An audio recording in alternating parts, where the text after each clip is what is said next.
This is GabNet, the Great American Broadcast Network, now in its 8th year of talk like you've never heard it before.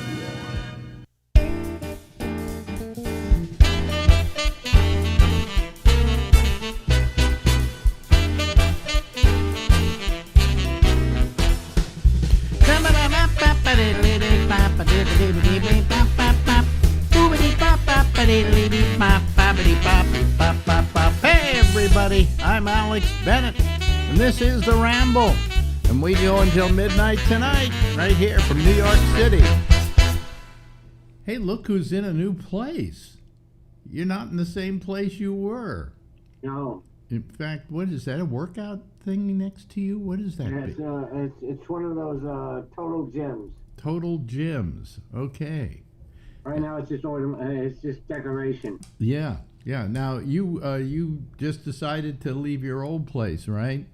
Right. Rather than wait for them to raise the rent or get rid of you. No, they already raised the rent. No, how much? 40% you said, or something like that. Something like that, like 38%. Wow, that's ridiculous. Yeah, no kidding. So an old friend invited you to Right. stay with her, and Right. and help her take care of her overhead, as Right. it were. Yeah. Well, how's it working out? So far, so good. I'm still unpacking. You're still unpacking. Okay. Right. Did it take you a long time to pack? I mean, was that rough for you, or? Yeah, and then it took like 4 days to move. 4 days to move. Okay. Right. But you did that with your car, right? My car, a friend had his truck that we used on one day to move the bed, Yeah. and another friend had an SUV. Wow. Because that's, I always hated moving. No kidding. And what happened was, I remember the first time I ever moved, basic move. I went from Marin County, I think it was Marin County, or where was it? I can't remember where I was exactly. Maybe I was in Sacramento. I don't know. But I went to Texas, and everything I owned was in the back seat of my car, or in my car. Back seat, Right. everything. Everything I owned was That's in how the I car. came out to California, in my Volkswagen Bug with a bag of weed and a couple of black beauties, and I hit the road. Yeah, but I mean, that was the sum total of things that I felt I had that I needed to take with me. Right. So I look at that, I remember that everything was in that car. Fairly big trunk in those days, and then the back seat of the car, everything was there. And today, if I had to move, forget it. I'm leaving this stuff here and moving, Did you leave stuff there? Oh yeah, I left a lot of stuff. You didn't like those people, did you? No, the new people? No, not at all. Yeah. So you figured, what the hell? I'll just, I haven't even told them I've left yet. So that one day they're going to go, gee, we haven't got a rent from this guy. Right. And we better go over and see what's happening over there. Let's knock on his door. I wonder how many months it's going to be before they finally decide to go over and find out if you're still there. Right. Yeah. I left the place a mess. Well, you didn't like them. They raised your rent 38%. Right. I mean, come on. That's ridiculous. Who raises rent 38%? That just, I'm surprised it was even allowed in your state. I mean, it is. I called City Hall to check on it, and they said, yeah, it's allowed. Wow. Because I called City Hall. Here in New York, they have so many laws about rentals and everything. They can't raise you more than like 2% per year or something. Is it 2% or 4%? I think it's 4% on a 2-year lease. Maybe, I don't know. I really don't know. I haven't had. Now, do you have a lease? Yes, I have a lease. Yeah, and they probably in a year or so will be able to raise my rent. By 2% or something like that. Right. Which in this case, So they'll still be paying nothing. Well, let's see, 1% of my rent is $5.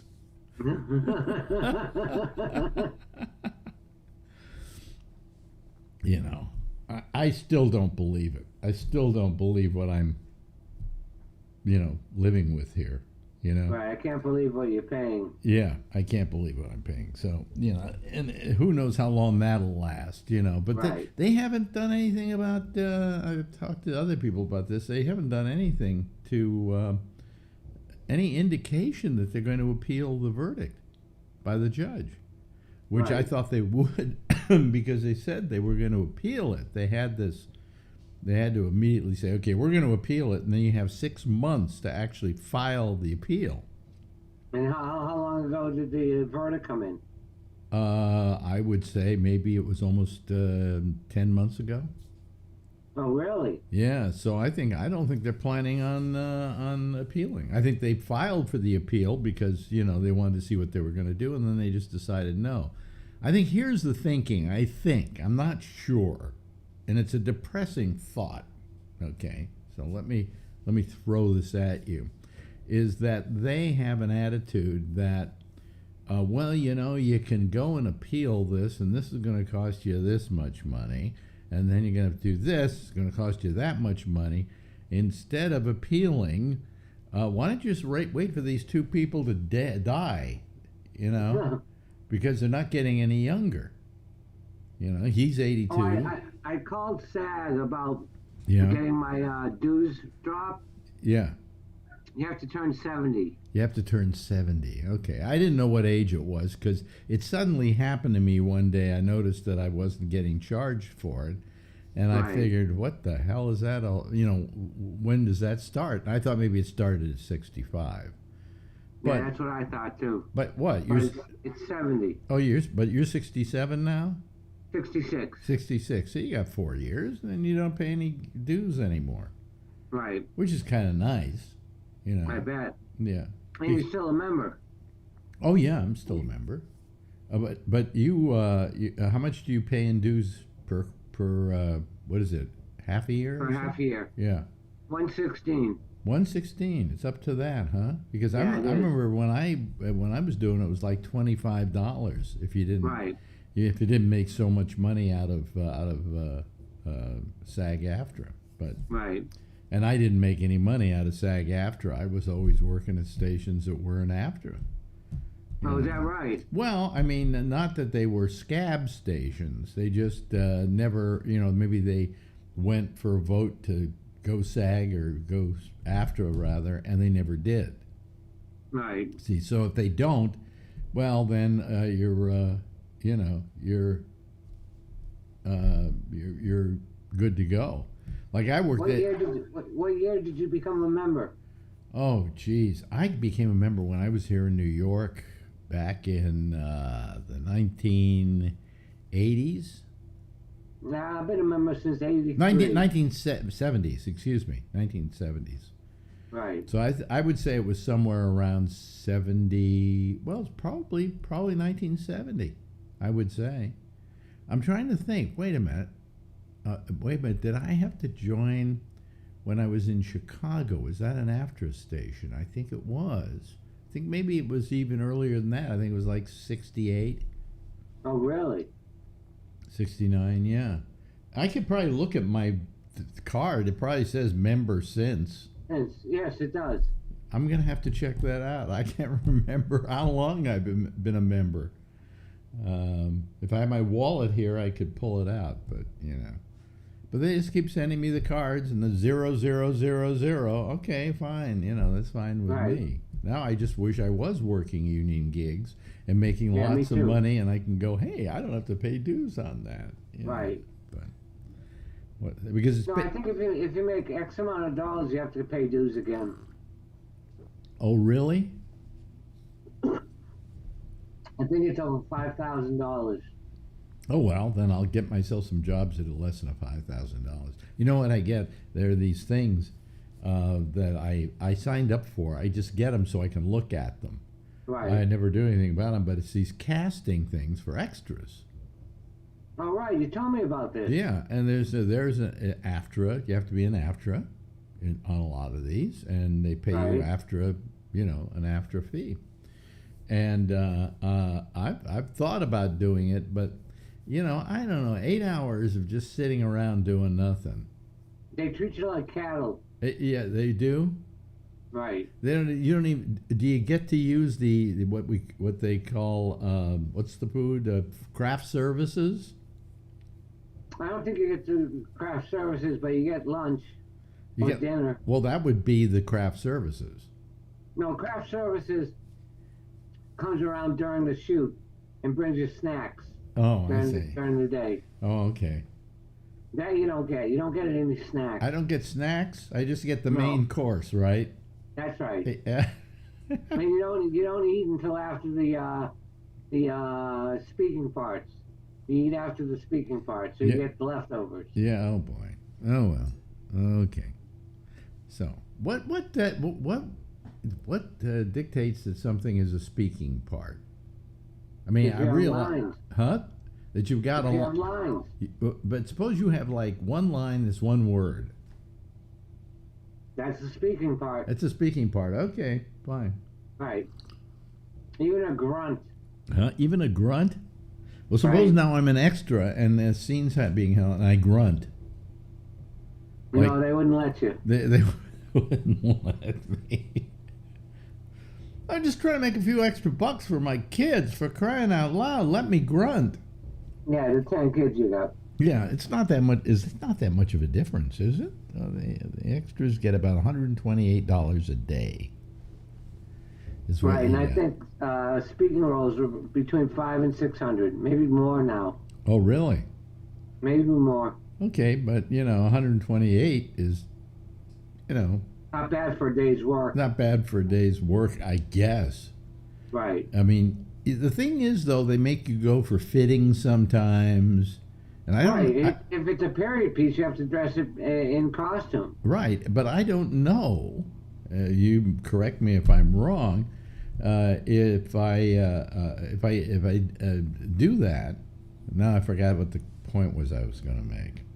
Being fitted for a costume. The fitting. Oh yeah, do I get paid for the fitting of the costume? Yes, probably. Well, I don't know about extras, but I know speaking roles do. Oh really? Oh, okay. Sure. Because I mean, if I have to go down and get a fitting for a costume, I should get paid for that. Yeah, you should. Because I'm going out of my way the day before or whatever. That's right. To do something. Right. Yeah. If you have to be on set, then you get paid. Yeah. And I know that usually I see the price I see is at $198 or something like that. Is that right? Yeah, yeah. Do I have any sitting here? I'm looking at no, I don't have any that come up yet today. Usually they come up in the afternoon and they're like, I get like 20 of them a day. Oh, really? But that many? The reason I get them is because it allows me to see what shows are being shot and how long they're being shot for and things like that. So I then know that, like, right now they're shooting Succession, the HBO show, and they're asking for extras. Okay, so I know they're now doing another season of Succession. Right. Right. And then they had Marvelous Mrs. Maisel, a lot of those. And it would say, well, we need a certain amount of people to play an audience in a Broadway theater. So you know that one of the episodes is going to take place in a Broadway theater. Right, right. So that's one of the reasons why I just subscribe to it. It's just fun to read. It's a fun read. Bet. But so now you're in your new digs. Yes. This is not your room, right? No, I'm out in the living room. The living room? Oh, okay. Yeah. Yeah. And, because that's where you always put the gym furniture, is in the living room. That's right. Marjorie got a Peloton. Where does it go? The living room. Is that right? Does she use it? No, she sold it. Oh, she sold it. Yeah. She got tired of it. She found she wasn't using it. And actually she doesn't even go to her gym. Yeah. But she still has a membership? Yeah, she still does. I mean, I don't know if she's paying it anymore or if she's on some kind of, leave or whatever. Because for a while there during COVID, you could just say, well, I'm not coming in to work out and I want to be put on hold. and they did that. But I don't know what the story is now. I wonder if I'll have to ask her. She has Now, what kind of Peloton equipment did she have? A bike? a bike. Yeah, one of those things. And I would use it every now and then, And You they would walk by it. well, the thing is, they have these videos of the road you're going down. Okay. Mm-hmm. So you can get different roads to go down, or mountain climb a bike thing to go up, and so on. Right. And one of them was every day when I had a bike and I lived in the marina, I would take my bike and I would go out, and I took this whole thing through the Presidio and then out to Fort Point, which was the end of the beginning of the Golden Gate Bridge, but under it. Okay. Under it, that place, that fort, I know what you're talking about. that fort, Fort Point. And then I would go back. Well, what was one of these rides I could take on the Peloton? Was the ride out to Fort Point. Is that right? Yeah. So I would Wow, how cool. I would do that every now and then. I don't know if it went all the way to Fort Point, but it went through the Presidio. So it's the same path that you took. Mm-hmm. Yeah. So, That is so cool. Yeah, but it's funny. You get the Peloton; it costs like $2,500. Yeah, it's not cheap. Yeah, and then you got to pay them for those little lessons and stuff from everybody. Right. So There's a monthly fee on top of that's it. another $39 a month monthly fee. Yeah. And I'm going, who were intimidating her. The Come trainers. on. Yeah, and they're always playing their music. Right. All right. And they're yelling at you. Come on, Peloton. Come on now. Hurry up, Peloton. Yeah. Let's do it, Peloton. Well, Like, shut up. it seems that one of the trainers at Peloton on these videos is the niece, I think, of Marjorie's best friend. Oh, is that right? Yeah, something like that. Yeah, and her name is Jen something, and she And something. Jen something. But anyway, she used to do that every day. She did I did an hour today. I did an hour and a half today, and I'm going, yeah, but you didn't go anywhere. Right. I mean, that's one thing I hate about stationary bikes is they don't go anywhere. If I get on a regular bike, I actually get to see scenery. I actually That's get right. to smell smells and do things like that. That's what I liked Yeah, but about in New York City, what do you smell? well, Exhaust? New York City, forget it. Exhaust, urine. Yeah, So I mean, I used to tell people that I have a stationary bike, and they go, "Oh, that's great. What kind is it?" I said, "Well, it's not really a stationary bike. It's not meant to be, but that's what it is, because it just sits in the hallway, Right. not doing anything. Oh, It's a clothes hanger. It's a stationary bike, So, but anyway, so you kind of moved in, right? Do you feel Kind of moved in. Do you feel settled? No, not yet. Yeah. Now you were telling us, and this is interesting, that your new roommate, your roomie, Right. is an ex-girlfriend, That's right. and We were together in high school, college. We lived together in Paris. We lived together in San Francisco. We lived together in Worcester. We dated for a long time. you never got married. No. You did other stuff, however. There were benefits there. Yeah, oh yeah. Oh, okay. So you did that. We lived together, Alex. We lived Well, together. I'm trying to be, how can we call it, nice about this. Why change now, Alex? Why change now? Yeah, well, anyway, so now it's back to the old girlfriend. Right, but we're just sharing a house. We're not sharing a room. Yeah, and you're are you? But how do you do that? I don't know if that would. I mean, I'm good at having relationships with Right. ex-girlfriends. In fact, I always said that I was very proud of the fact that most of my ex-girlfriends I still talk to or communicate with. All right? Right. Very seldom did I have a nasty ending to a relationship that, So I've enjoyed that. And, it just seems to me that it would be a little hard for me, though, I think, to move in with one of those people. Well, it's a matter of economics. Well, I know it's a matter of economics for the two of you. And I'm waiting for an apartment to open up. I'm on a waiting list at a couple of places. So this is like a temporary stop. Oh, okay. Oh, so you're not going to stay there? No. Like maybe 6 months. Yeah, but she doesn't mind how long you're going to be there. Right. Okay. Well, I've only been here a couple of days. Let's see how it goes. Yeah. Now, when you were together as a couple, right? Did you argue? No. No. Really? She was in San Francisco with me. She went to the comedy competitions with me. Yeah. She might have come down to the. You might have met her. Her name was Peach. I don't know if you remember her. No. No. No. Yeah. No, I don't remember. I may have met her. I'm sure you had. But I just don't remember her. Right. Right. I don't mean that in any nasty way. It's just in those days I was so consumed with myself that I didn't pay attention to anybody else. Well, you pay attention to the comics. Yeah. Well, I had a great appreciation for the comics. I considered being a stand-up comic the bravest job in America. Is that right? Because every night you go out on stage and face rejection. Well, it's the purest. I think it's the purest form of theater. It's just you, a microphone, and your wit.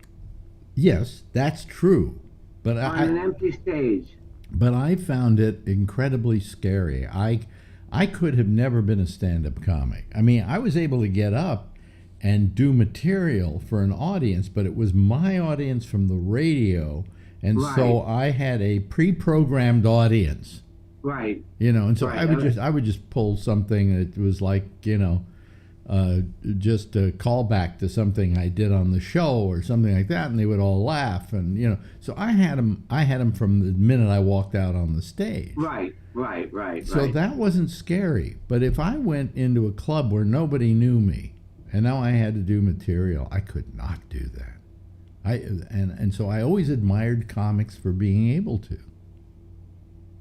Well, I don't know if you remember when I had long hair. I had really long hair at one point. Mm-hmm. And I'm wearing a tank top, and I'm walking up to the stage, and this couple sitting in the aisle just looked at me, and they looked at each other, and they got up and left. Something? I have a video of you doing your act. Really? Yeah, we were at the Great American Music Hall, and I have a tape that I made of it that I put up. Actually, I put it online. Did you really? Yeah, I'll try and find it for you. It's called, Alex Bennett's Recession Special. Remember the recession specials we did? And I think you did have a tank top there and long hair. Probably. But that was your persona, right? Right. And the tattoo. What possessed you with the what do you call it? The tank top. I was in good shape. Really? I actually had muscles.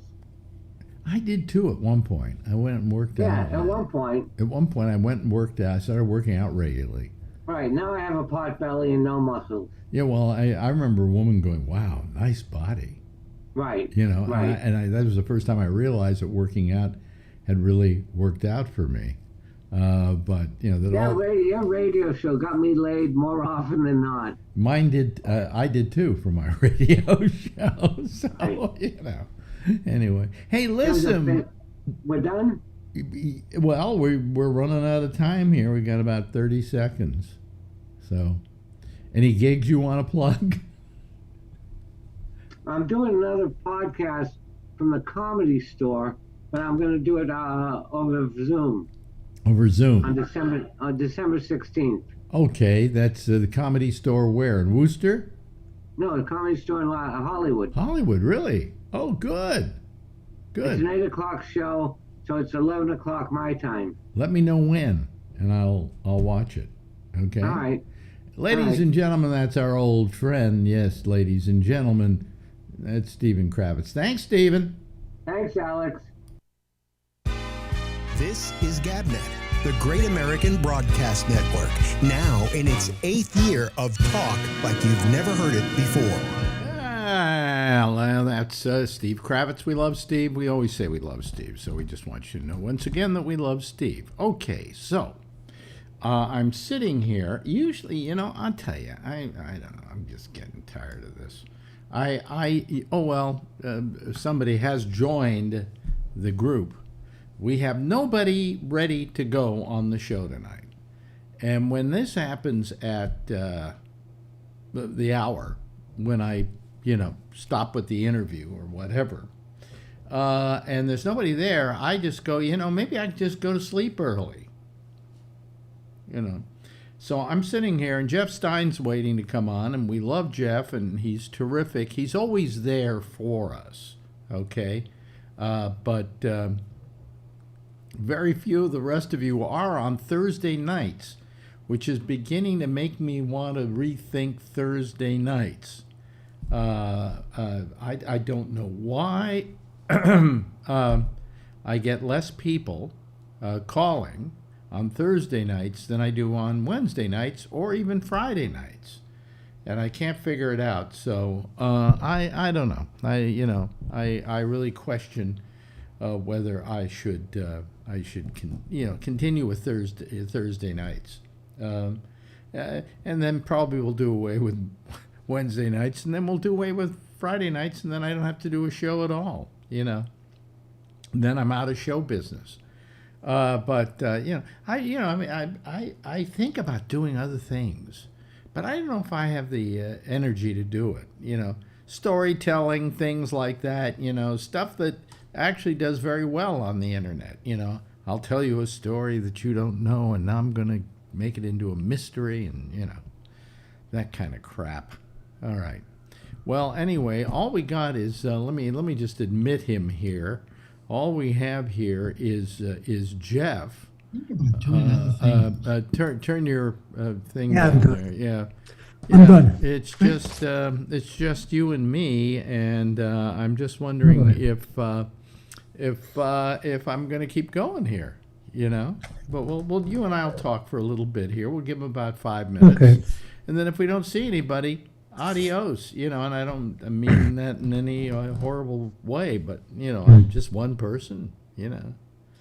So. Well, we've been having some very difficult problems. Oh, let me see more of your face. Let me see more of your face. Oh, sorry. You've been having some difficult problems? What are the Well, problems? not me, but my wife mostly. Really? What? Yeah, her mother's very sick. Oh, boy. That's bound to happen. How old's the mother?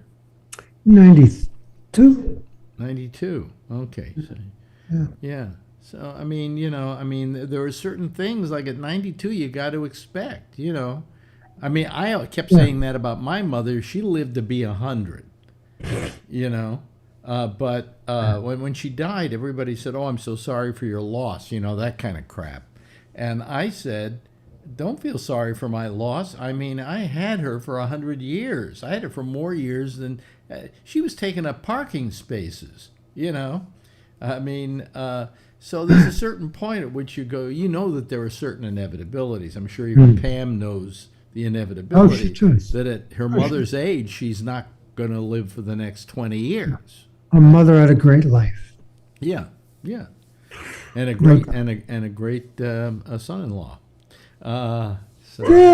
That's a stretch. I heard her laugh there for a second. Yeah, but it's not terrific. Here comes Alan. So now we have a duo, but it's still not enough, really. But Anyway, but Pam, I hope your mother comes through this, but It's not going to happen. it's not going to happen. No. It's just the end of life. It's the end. I was watching this documentary that Morgan Freeman did. It's on the universe. And it's really not very good because what they do is they try and use cute little animals to teach you about the universe. And I don't, it's a BBC thing, right? But they would go with these elephants who were looking for water, and then they would do the history of how water came to be on this planet, which is really quite fascinating. Water was brought to this planet by asteroids that impacted the planet and just kind of sat here for several hundred thousand years, right? And then at a certain point, steam came gushing out of these volcanoes and created clouds, and then we got moisture and we got water. And the reason why I didn't really know that you were that old. Yeah, really. I was gonna say, were you here when the asteroids left the water here? No. But I was selling it to people at the time. Okay, good. But here's what happened. Mars was a water planet. I mean, it had oceans and lakes and streams and all of that. It was it was what you would call a water planet, just like ours is a water planet. And all of a sudden, one day, all the water started disappearing. Well, not one day. It took several 100,000 years for it to happen. But eventually, all the liquid was sucked right out of Mars. Now, how did that happen?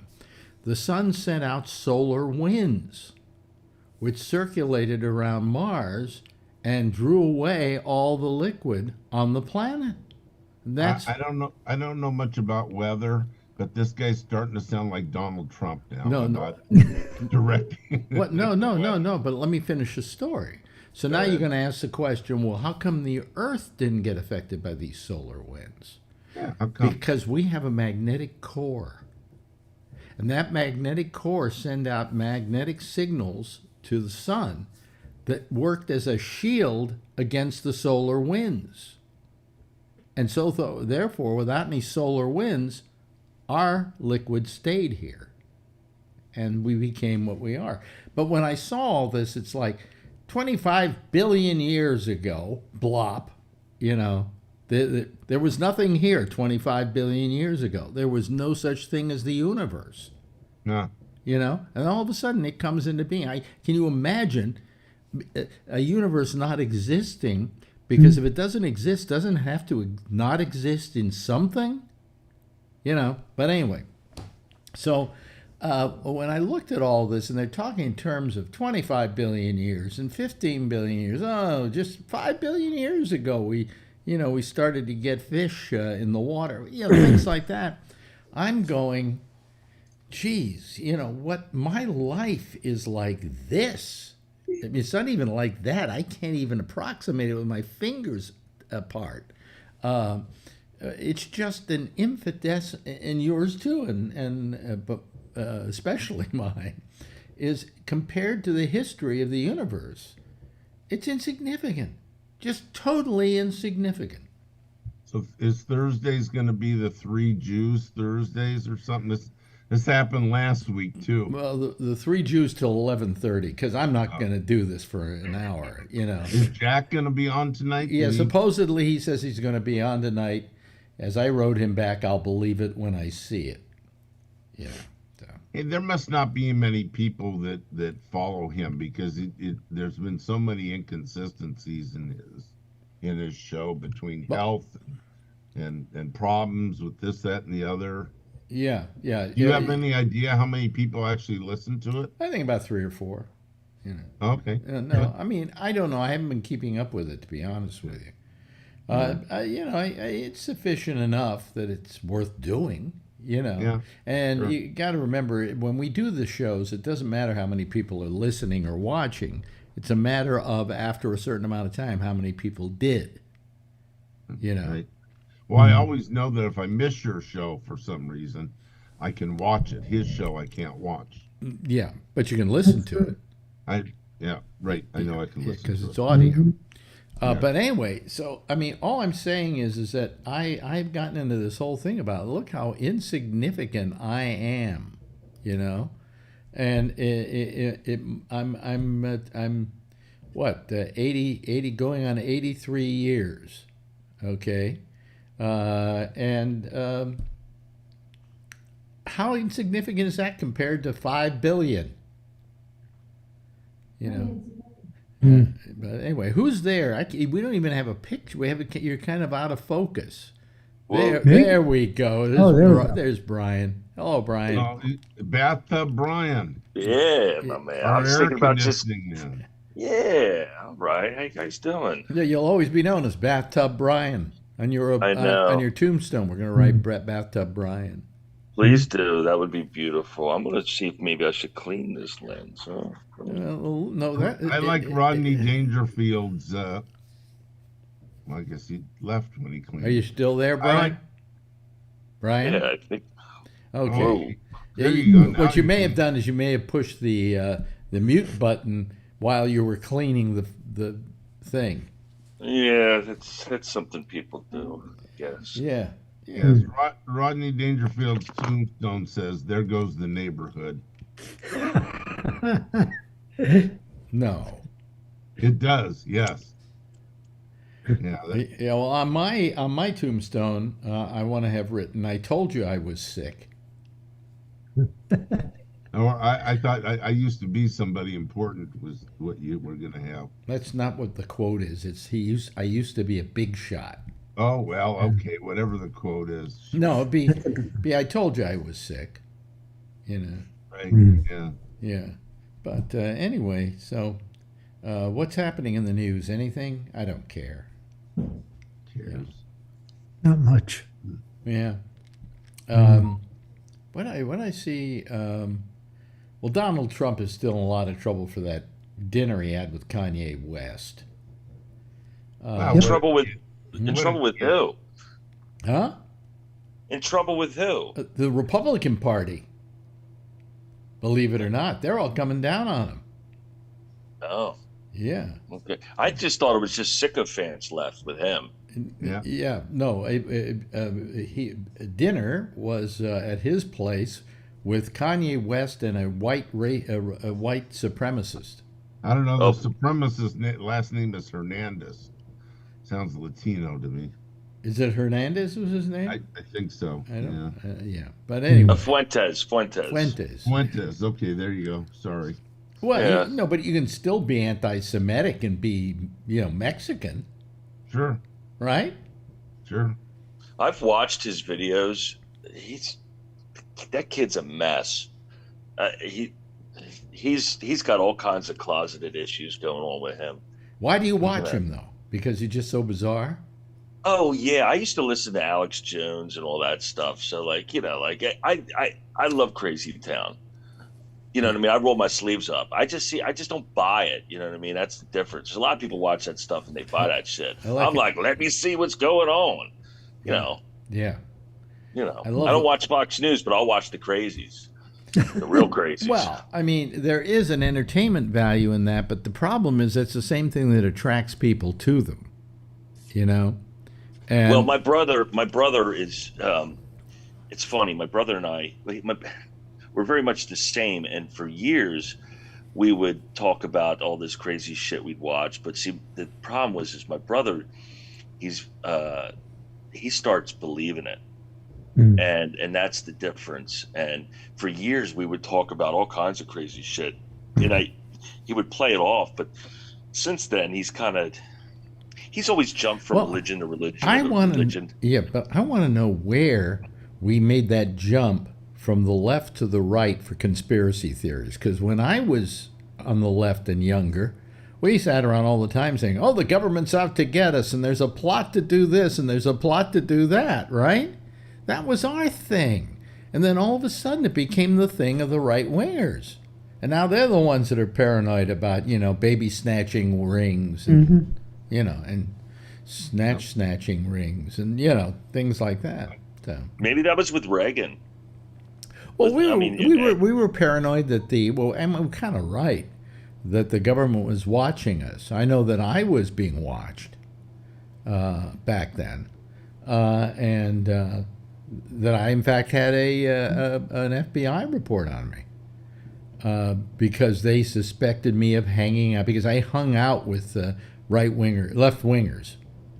You know. Abby Hoffman. Yeah, people like that. Yeah. And so I was on the list of Nixon's 10,000 people to be watched. Not the 1,000, but 10,000. They probably sold that to Facebook, and now they're watching those people. Probably. That's exactly right. It's corporations now, it turned out to be. I mean, everyone thought 1984 was going to be a government thing, but it just turned out it was corporations instead. So where's the outrage on that? Yeah. Yeah, well, Big Brother is the black web, the dark web, which knows everything about you, even though you didn't tell them anything, So, what the hell? Well, all these corporate guys these days are turning out to be crazy people. Yes.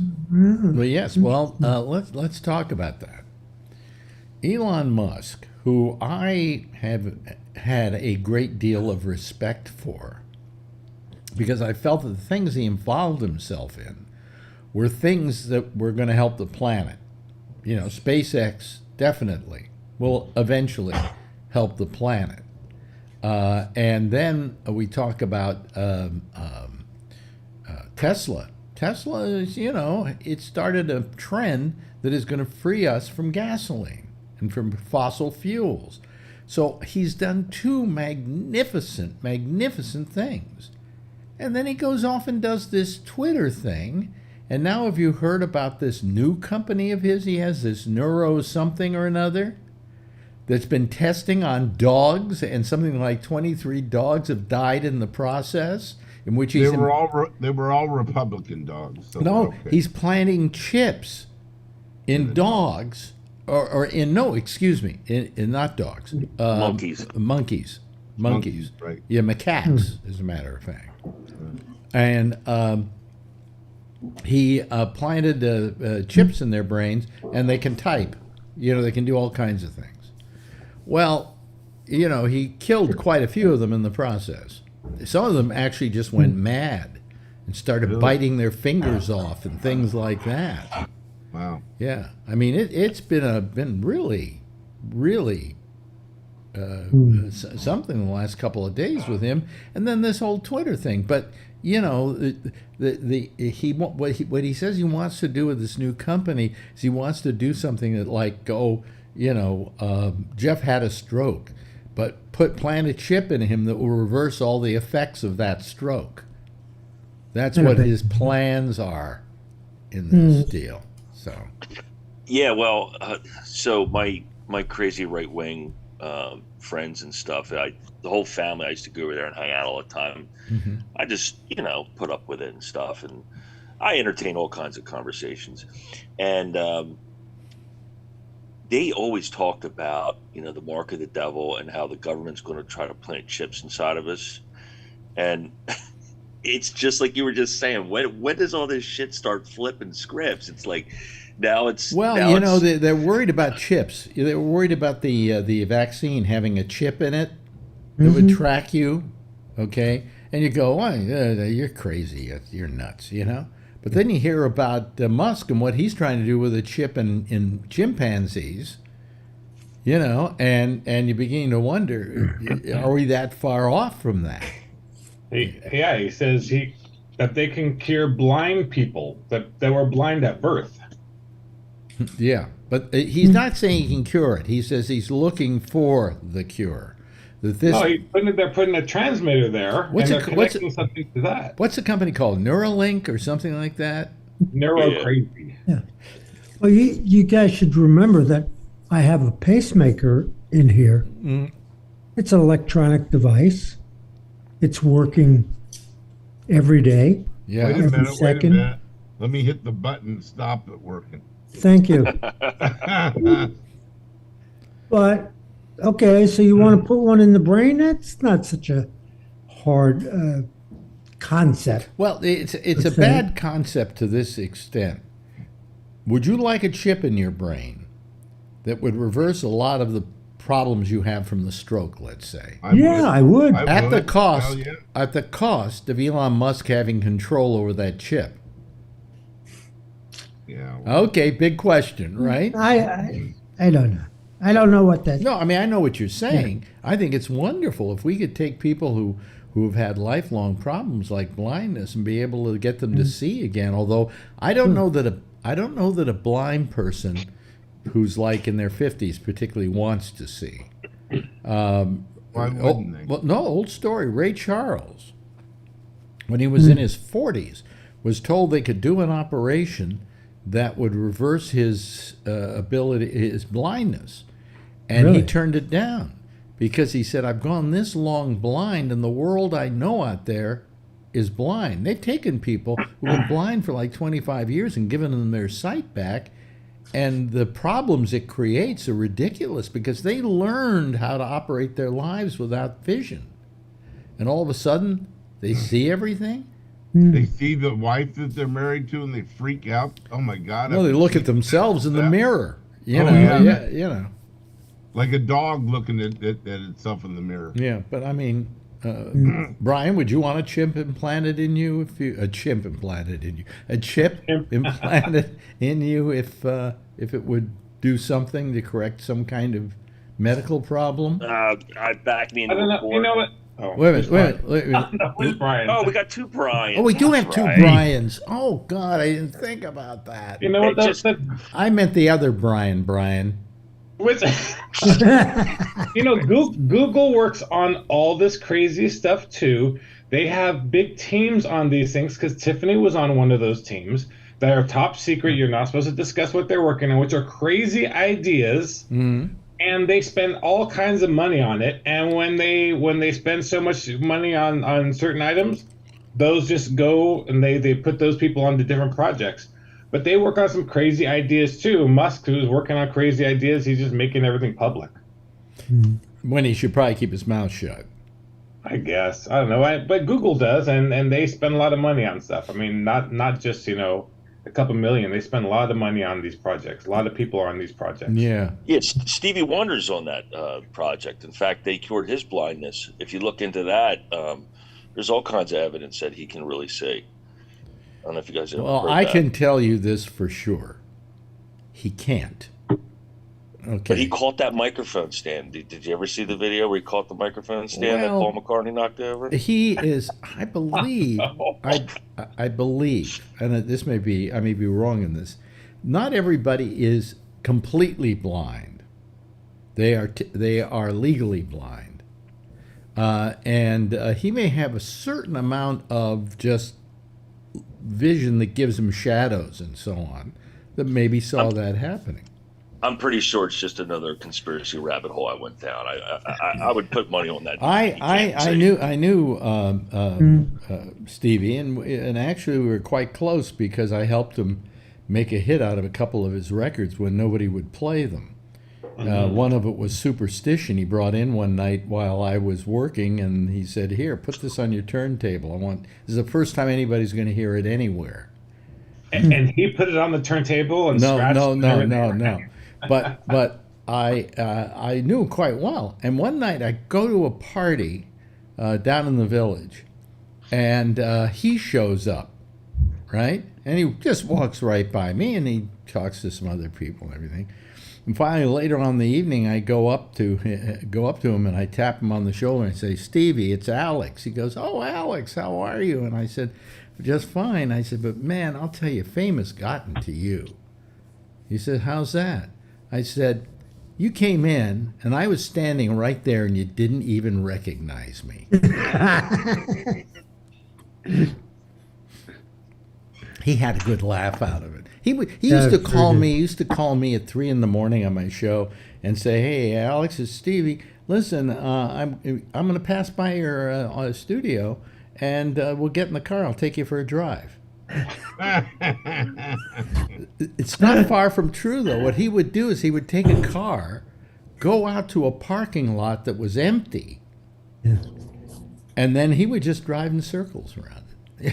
So, but yeah. But anyway, that was Stevie. He was blind. He was quite blind. But I always liked his music. oh, he was terrific. His Just attitude. terrific. Great music. Yeah, it's fantastic. What is it about blind black guys that makes for good music? I mean, all the blues musicians, Blind Lemon Jefferson or whatever, How do these blind people tell when they're done wiping their ass? That is a question I asked Stevie. Really? Yes.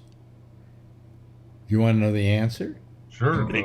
I said, how do you know when you're through wiping your derriere? I couldn't say ass on radio in those days.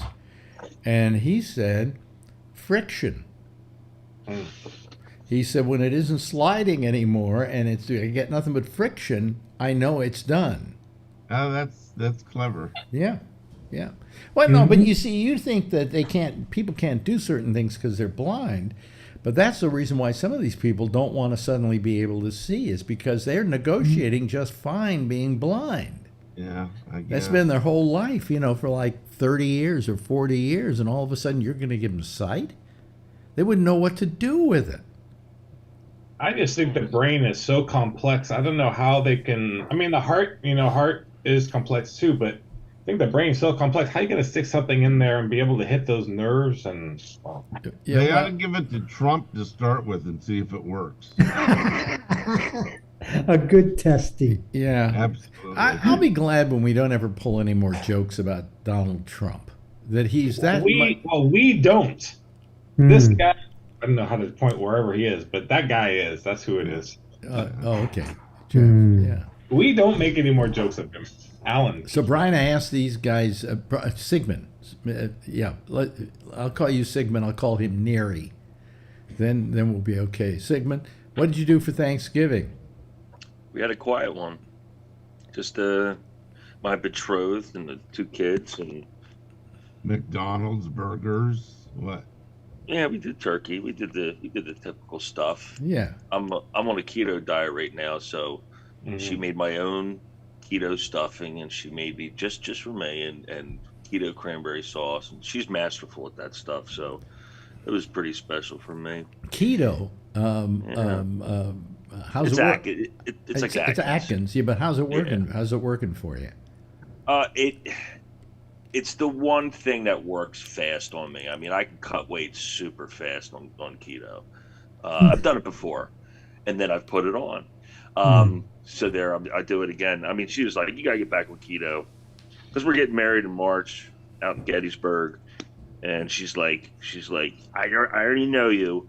You're not even gonna want to look at the wedding photos if you're fat. So you gotta slim down." And I was like, "She's right." Well, you got to slim down for your own health too. I mean, I lost. Yes, I know. I lost 50 pounds.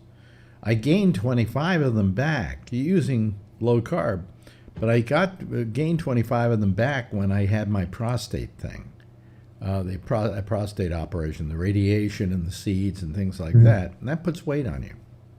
But I haven't been doing low carb. But I have been eating anything I want to, and I'm not gaining weight. I'm not losing it, but I'm not gaining it. So I don't know what the story is,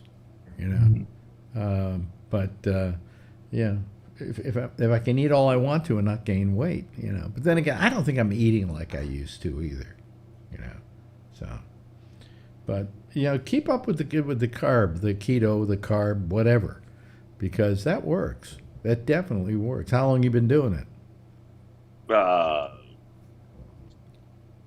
3 weeks. Oh, okay. Tops. And how much have you lost? How much have you lost so far? Actually, I haven't gotten on the scale. Don't do that for about 3 months. Okay. I found I didn't get on the scale for about 3 months, because if you're looking at it every day, you're not going to really see it go down. Then you're going to see it go up a little bit, But if after 3 months and you're really doing the thing, you'll get on that scale. You'll be very happy with what you see. Yeah, well, she already told me. She's like, I see it. You're not as bloated. I thinned out my face pretty fast. And people and after the first week and a half, I had 3 customers tell me. So they're like, "Oh, you're losing weight." It's like probably barely, but you see it. You just start cutting, and people who see me frequently say, "Oh yeah, you're losing weight." What you first get is something like, "Did you get a new haircut?" I trimmed my beard down real low. Yeah. But it used to be kind of like here. Yeah, but I'll tell you what I did is I had a beard at one time, and one day I just decided, I'll cut it off. So I cut it off, and I go to work. Nobody notices it. and maybe a day later, somebody said to me, "That's it. You cut your beard off."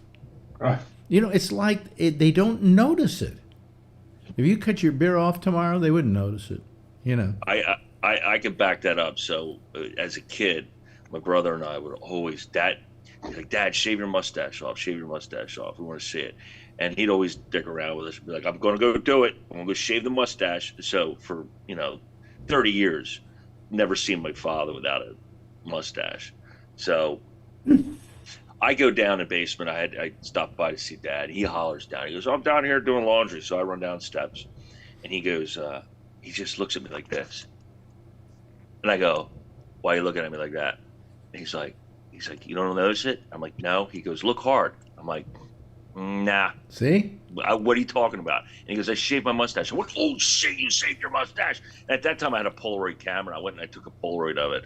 But if he didn't tell me, I would have never noticed. Yeah, it's ridiculous. It's true. It's true. Did you ever have anything like a beard, Mr. Neary? No. Okay, so you never had any. Did you ever have like longer hair or something like that you then made a profound change? No. Oh, okay. So people get used to seeing only one thing. It happens in law enforcement. Cop arrests somebody. You get in a fight with them, you arrest them, you do whatever you got to do. 3 days later, you're in a restaurant sitting across from them. You recognize them because it's kind of your job. They have no idea who you are without the uniform on. Yeah. I take that back. So one girlfriend kept saying, "Oh, let me cut your hair. Oh, let me cut your hair." They love to cut your hair. Finally let her. And this part was like really short. So I was so mad. So I ended up shaving my head. So all my friends said, "Oh, looks cool. Because I'm like, 6'4", and "Oh, looks cool." And then I let it start growing out again. I told my friends I'm going to shave it again. And they said, no, don't shave it again. You look terrible. I said, "Oh, that's great friends, though. You guys always give me backing even when I looked ugly." But then the truth comes out. It's when your friends get you a Manscaped kit. Then you wonder. I'll tell you, when I was here in New York the first time, my hair was down to here, right? And I used to hang around a place called Max's Kansas City, and we'd all hang out there and so on. One day I decide, everybody's growing their hair long, and it really isn't a hell of a lot of fun. We like to think it's so hip and different and so on, but really, number one, you wash it, and then it takes 3 hours to dry, and it's just in the wind, it blows everywhere and everything. And I said, I think I'm tired of this. So I went into a barber one day, and he says, "Okay, how'd you like it?" And I looked in the mirror, hair down to here, and I said, "Cut it all off." Mm-hmm. He said, "You mean all off?" I said, "Really close to the scalp. Just cut it short, okay?" He didn't cut it all off, but he cut it really short. And he cut it really short, and I looked at myself, and I went, "There's a handsome young gentleman, So that night, I go to Max's Kansas City. And all the people that I meet up with go, "Oh, what'd you do? Your hair, you cut your hair." And I went, "Yeah, I cut my hair." And they went, "Why did you do that? You had such nice long hair." I said, "Yeah, how come you did that?" What? And they started berating me for doing it, right? I swear to you, a week later, at least half the people who came up to me that night had cut their hair short. Because I think they needed somebody to do it so they could then do it, because they were just like me. "Hey, I'm sick of this." That's how Alex got off the FBI list. That's how I got off they couldn't, my mugshot didn't match up, so.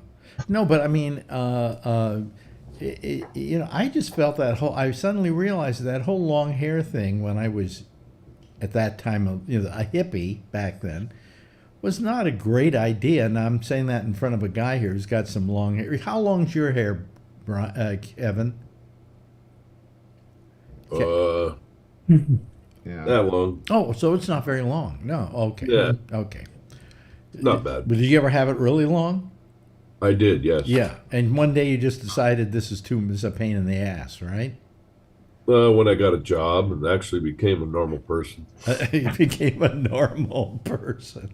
I started bucking off. Yeah. But anyway, so you cut off a mustache, you cut off a beard, you do anything, and people don't notice it. It takes a couple of days before they go, "Oh, you cut off your beard, right?" During quarantine, there was one time I didn't shave for a little while, and I shaved everything except for I had the mustache going. And Tiffany, she noticed right away. She's like, "Shave that off." So I left it on for 1 or 2 days. I scared the crap out of my kids when I shaved my beard off. I always had a mustache. I've never shaved my upper lip. It was always black, but I had a beard growing, and one day before we went fishing for the weekend, I shaved this all off. I went in the bathroom and shaved all the beard off, and I walked in there, and they totally freaked out. They were younger. With you, I think I would notice. I mean, you would come on, and I'd go, "Who's that?" That's exactly what they did. Who the hell is that? No chin, the whole bit. Mm-hmm. Because you got a lot of beard, Yeah. I had to promise to never shave my face ever again when I did it. I had the same experience. Really? Yeah. Why? Was somebody saying, "Boy, are you ugly," or what? What was it? No. My girlfriend's kids, they never saw me without a beard. They were like, "Oh my God." And every time I walked in the room, they're like, "I can't believe it. I can't believe it." Yeah. That's I had to, they made me promise to never do that again. I had to take pictures. You know something? I tried to, a while back, I tried to grow this in here, okay? Mm-hmm. And I can't get it to grow. I just can't get it to do it. I have like a dead spot in here somewhere, and I'm impatient, I guess. Yeah, you have to go through the rough part to get all the other stuff. Yeah, because you have to let it get really shaggy and ragged. And yeah. Well, I've let this grow out a bit, from what it was before. I was just close to the skin, and I've been thinking about going back to a shorter beard, because I'm not for some reason, some people like, how fast does your beard grow? If you were to cut that off tomorrow, Kevin, how long would it? All you guys have beards except for me. Yeah, but how fast would your beard grow? I don't know, because I really stopped shaving altogether when I retired, which was about 5, 6, 7 years ago. But I always had a goatee and all that. So the ones with beard, we don't have to work. You do. Yeah. Yeah, but the thing is that that's true too. Yeah, that I really what was the point I was going to make here? I really have thought about cutting it back off again, but it doesn't grow back fast. Maybe they could program that chip, put it in your head, and you'll get a full head of hair again. I just hate shaving. I just don't like shaving. It's a pain in the ass. Neither do I. And that's the one thing women don't understand, is that guys hate shaving. Yeah. And if I only shave maybe once a week. Yep, me too. But you never notice it. These cameras aren't that good that you can see I've got a stubble here. I don't know. My little shitty camera, I can see there's stubble growing. Yeah, well, maybe I got to get a shitty camera. I trimmed my beard substantially less than I had it before. Probably a couple of weeks ago. Yeah. and I'm enjoying it. Yeah. That it's small. And the guy who noticed it immediately was my barber. Well, how many people here know my former producer, Albert? Sure. And you've seen Good old Albert? Albert. Yeah. Albert is called the afternoon show on a couple of occasions. He has grown a beard this long.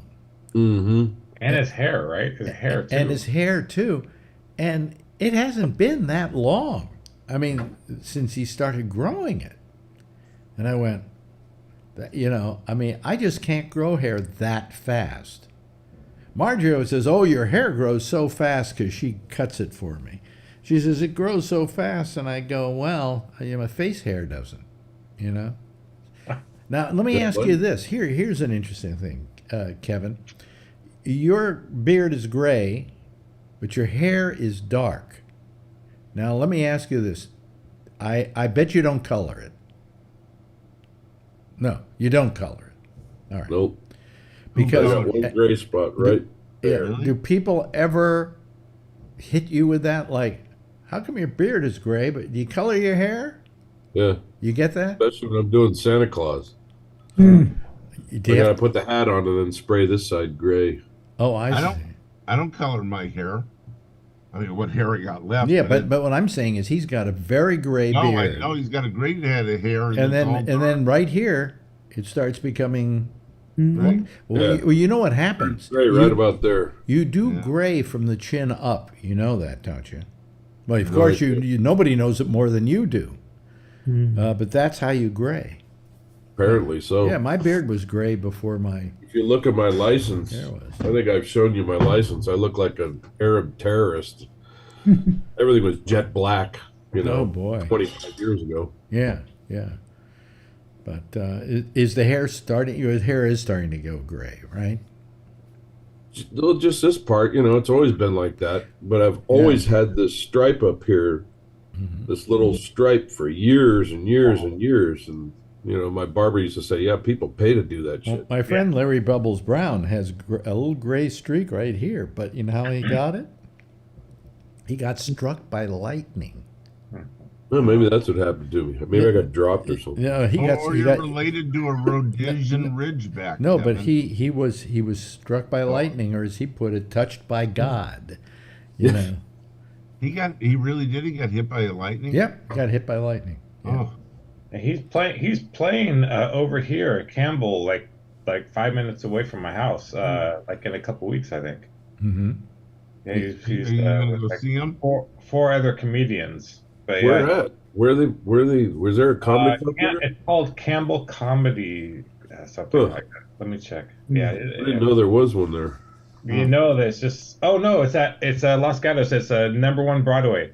My friend runs that club. Okay. Yeah, they're doing something at the end of downtown there. I'm gonna be up there Saturday. Huh. Yeah. Big parade. Yeah. Broadway is in Los Gatos. Yeah. What does Los Gatos mean? The what? The cat. The cat. Oh, of course, Gatos. Yeah. Okay. Oh, then he's doing a lot of stuff lately. I had a girlfriend who used to live in Florida in Boca Raton. You know what that translates into? Yeah, mouth of, what is it? Carp. Mouth of carp. No, I don't know. Rat. That's right. The mouth of the rat. And if you look at Boca Raton, it's like this cape or whatever where it looks like the face of a rat. Yeah.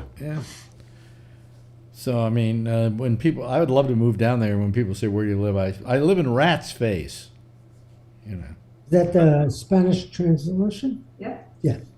Yeah. Pam says that's the Spanish. No. It's not French? No. Raton seems to be French more than... Boca is no. Boca is mouth. Boca is mouth, yeah. Anyway. So let's see here. What else is happening in the news? Well, Trump turned over his income tax returns. He did. Yeah. Well, the IRS turned it over to the Yeah, the well, House. yeah. And I think they're going to find out how poor he really is. Hmm. I think they're also going to find he hasn't paid taxes in 15 years. Yeah. You know, so I mean, it's not going to be but they say they're not going to release them. They're not going to let the public know what's in them. And I'm going, why not? That's what we pay right. for. You know, that's what we've been rooting for. That's right. We want to know. But they have this. The Senate committee or the Congressional committee has his tax records now. So that's You would good. think Yeah. somebody is going to figure it out. Oh, somebody's going to get it. Yeah, There's no and question. they're going to publish it. Oh somehow. no, you Somebody can't. leak it. Illegally, but yeah. You know, it'll be leaked. Somebody on the committee will leak it. You know, just to get it out there. You know. Yeah, Shh, don't tell anybody I gave it to you. You know. that's right. You know. TMZ. Yeah, but TMZ gets a lot of stuff like that. they break a lot of news stories. Yeah. Yeah. So, but I hope somebody gets it out there because I would love to see it. You know, a lot of shits and giggles there. Fake news. Fake news. But anyway, so let me see here. I'm trying to think. There were some other stories, and what happens is I follow the news all day long, and I get all these stories in my mind, and then I can't remember any to talk about. You know. Well, I have a story for you. Okay. I got to show you. So for Thanksgiving, Mm-hmm. I came home and I found this thing on the front lawn. One of these things. You see it? What is it? Oh, Snowman thing? it's a giant blow-up snowman. I hate those fucking things. When they're deflated, they make your lawn look like it has trash all over it. I think they're the worst. Well, who put it on the lawn? Wasn't me. You kind of. Kirsten did it. She, I assume that's your betrothed. Yeah. I like that word. I'm glad you used it. She put it on the front lawn. Where are you located? What part of the world are you? South Jersey. I'm like South right over the Jersey. Bridge from Philly. Yeah, that's a home of giant snowmen on front lawns. Mm. Yeah. You drive by during the day and it just looks like you have shit all over your lawn. What? Like it's. What do you do? Deflate it during the day or something, or what? Yeah, I have it on a timer. Timer. Yeah. You have it on a timer so that it blows up at night. Yeah. 3:00 in the afternoon it starts. My neighbor's got about 6 or 8 of them, and they all stand up at night, and then in the morning, it looks like a massacre. Well, wait a minute. Let me ask you this: why can't you leave those things? You can, But you they put just them on blow timer. around. Yeah, they waste electricity all during the day. Well, then they become one of those things you find in used car lots. Yeah. No, hey, now Kevin, Yeah. when they're all deflated, does the lawn look like shit? Yes. Yeah, it looks Yeah. like a massacre. Yeah, it's like just looks like And that- trash everywhere. So No, keep them we- blown up. Okay. We had a Well, storm. it's just a suggestion from And the kids can come by and use and them for target don't practice. take my criticism to heart because what do I know about Christmas? I'm Jewish, you know. But I would just think that if I had an inflatable snowman, I would leave it inflated. Or do you have to constantly have the motor on in order for it to be inflated? Yeah, and it's a computer fan, and I burn on average, $80 in gas a day between my two trucks. So, what do I give a shit about my carbon footprint? It's already through the roof. It's a fucking computer fan that's out there. It ain't burning anything. It's only like that, so that wouldn't be that expensive. Yeah, and the twinkle lights. And the twinkle lights. There's a couple twinkle lights in there. You know, we just got rid of. It's going to lower our electric bill. Is we got rid of these our cable, and the cable boxes. And those cable boxes, I read, use at least $8 a month in electricity.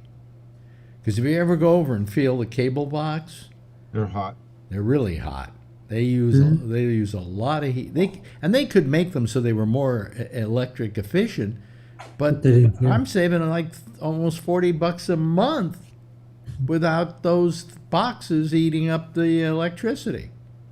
You know what you said? You said something and I want to run this by you and see what you think. I'm not convinced about these electric cars at all. I think there's no other way to reduce what we're doing to this planet than to just give shit up.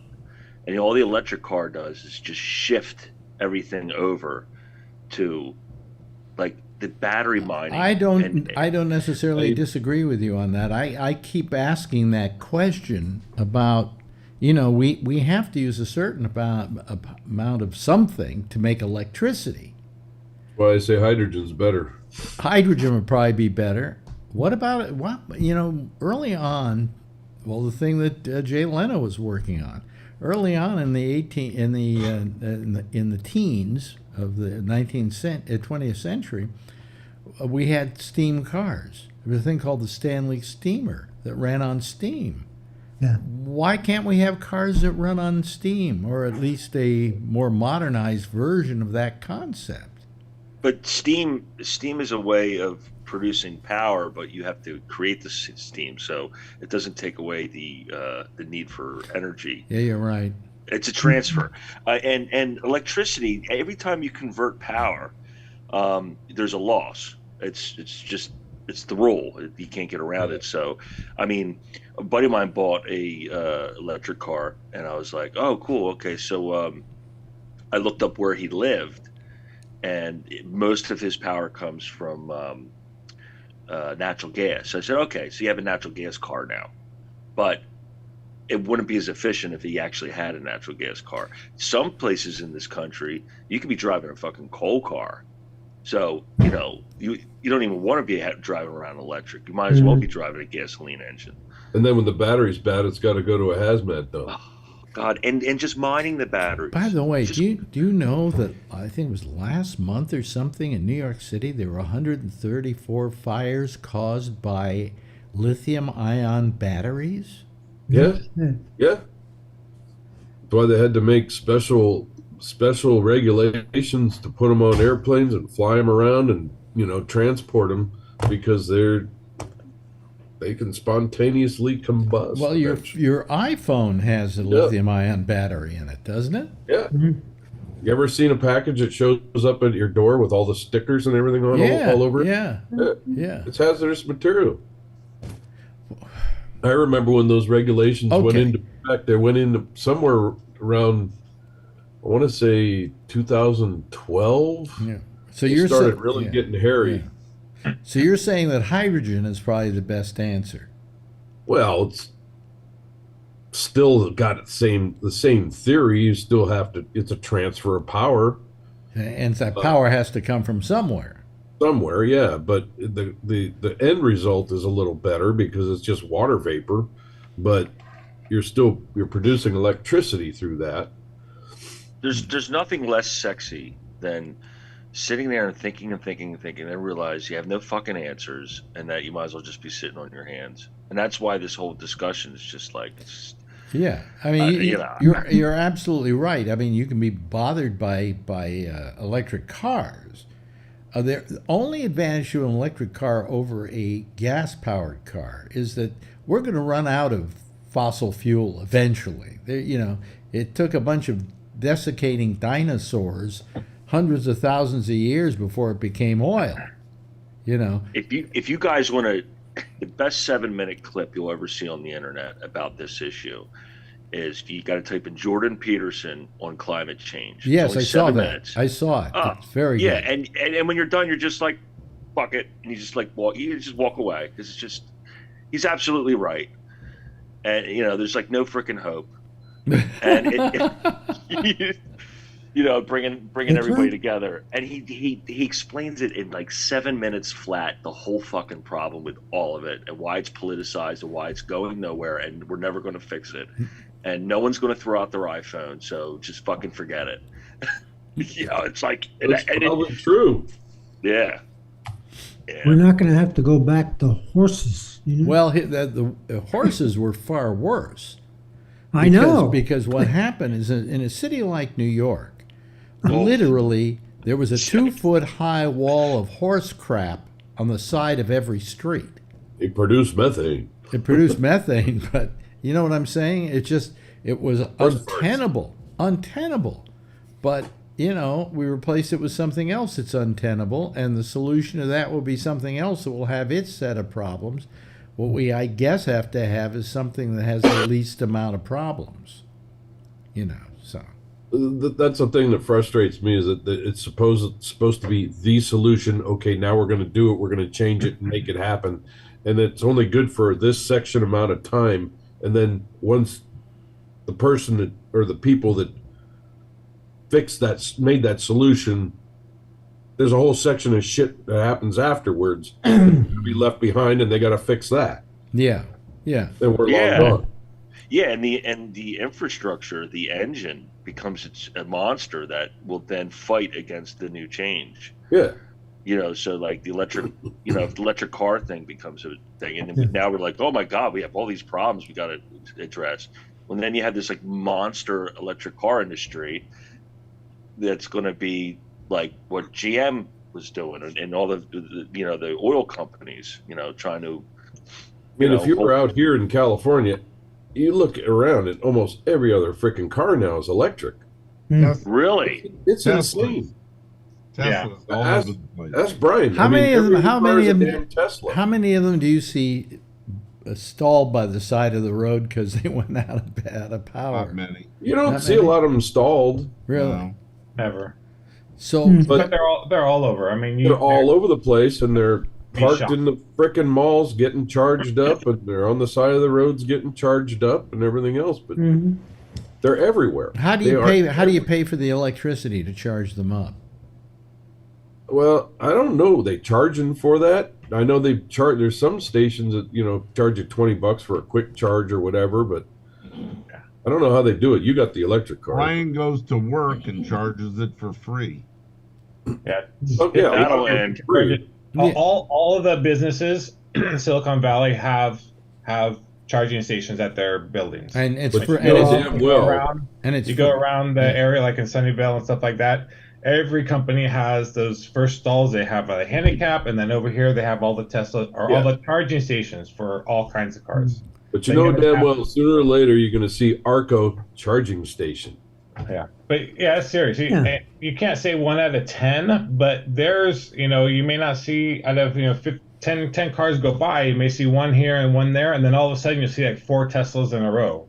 I mean, it's nonstop. I mean, And if you look close enough, you see the Volts and you see all the other cars. If you look close enough, a lot of those blend in. You don't even notice. Yeah. Wow. Yep. Well, Now, Neil Young was on Howard Stern the other day, and he was going on and on about how biofuel's the answer. We have the infrastructure and all that. And then I was talking to someone else, and they're like, "Nah, man, when they run short on biofuel, they start burning all kinds of shit. Up, you know, in Canada, they were burning fucking tires, and I'm like, But I know there's no nothing money, about there's no biofuel. money. There's no money in this. Yeah. There's money in the electric car with Musk, so that's why it's going crazy with Musk. Musk has a handle on this, and he's just doesn't matter if it's safe or not. If all the cars blow up after 30 years and kill everybody inside, he's Don't making give a so shit. much money off of this. Yeah. There's all kinds of money there. Every other kind of way of doing well, this. that's there's fine with me. absolutely No money there. That's fine with me. I just don't want him planting a chip in my brain and having him control it. Anyway, hey, listen, thank you so much for joining us tonight, especially to the first Brian who was on tonight, because That's it's not nice Brian. to see a welcome face.